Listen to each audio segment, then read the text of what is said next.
السلام عليكم ورحمة الله وبركاته. مساء الخير عليكم جميعا اخواتي في كل مكان، يا رب تكونوا بخير. واحب ابدا كلامي طبعا بصلاة الحبيب المصطفى محمد صلى الله عليه وسلم. اللهم صل وسلم وزد وبارك على حبيبنا ونبينا محمد. ومش عايزين ننسى الدعاء لاخواتنا في فلسطين، الدعاء لاخواتنا في فلسطين ان ربنا ينصرهم ويرفع راية الاسلام والمسلمين ويرحم امواتهم وامواتنا اجمعين. بسم الله الرحمن الرحيم. خلاص يا عم شنيور، خلاص خلينا نصور الفيديو بعد كده بعمل اللي انت عايزه. بسم الله الرحمن الرحيم. واسمعني وطرطق لي ودانك. بص طرطقك هعمل كده، اعمل تك تك، طرطقها كده واسمعني. هتسمعني في ايه؟ في الكلمتين المهمين دول. يعني ممكن اقولهم لك باللغه العربيه. طب اسمع كده. بينما هتقول لي انجز يا عم، انجز يابا. حاضر يا عم والله حاضر. بينما ان هناك نادي في الفيفا يتغنى ويتناغى ويتنادى الناس بفرقته وبلعبته وبالنادي ككل، هناك نادي آخر لا يعرفه الفيفا إلا بالشكاوى. ما اعرفش بقى هل الجملة دي تنفع تركب على بعضها ولا ما تركبش، بس ما علينا، احنا خلينا نتكلم في المفيد. يعني يعني في نادي بالشعار ده والنادي ده والحاجة اللي تخص النادي ده في الفيفا هناك بيتذكر سنويا تقريبا ان لعيبته هتشارك في كاس العالم وهتدخل في كاس العالم تاريخي بنظامه الجديد. 32 فريق، وهيكون اول نسخه ليه وهو مشارك في كاس العالم للانديه. ومن يومين تقريبا كنا بنشوفه صور ومجلات صغيره كده فيها صور للاعيبه النادي الاهلي. فدي حاجه بالنسبه لنا تاريخيه، ولما بيتذكر في الفيفا في الفتره الاخيره او من، فنيجي نبص نلاقي ان النادي الاهلي اصلا اللي تقترب خزائنه ان تنتعش ب9.5 مليون دولار، اللي ما يقارب تقريبا ما شاء الله الله اكبر 5 في عين الحسود 700 مليون جنيه.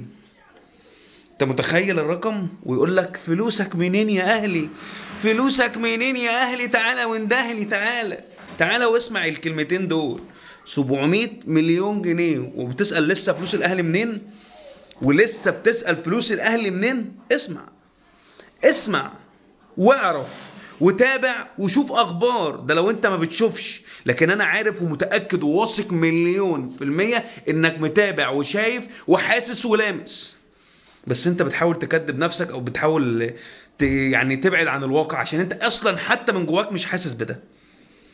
فيجي النادي الاهلي اللي بتنتعش خزائنه ب9.5 مليون دولار، تيجي تبص على النادي التاني اللي في قائمة الشكاوى النهاردة 7 أندية مصرية بيعلن إيقاف قيدهم بسبب قضايا وشكاوى في الفيفا.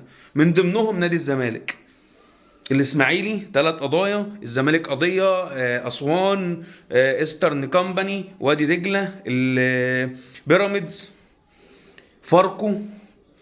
فانت بتتكلم في 7 أندية من ضمنهم الزمالك اللي بيقول لك انت يعني سيبك من الانديه دي كلها بقى. الزمالك اللي بيقول لك فلوسك منين يا اهلي، وهو عنده مشاكل وقضايا للركب مش قادر يحلها على مر العصور وبتتجدد مع كل مجالس الإدارة.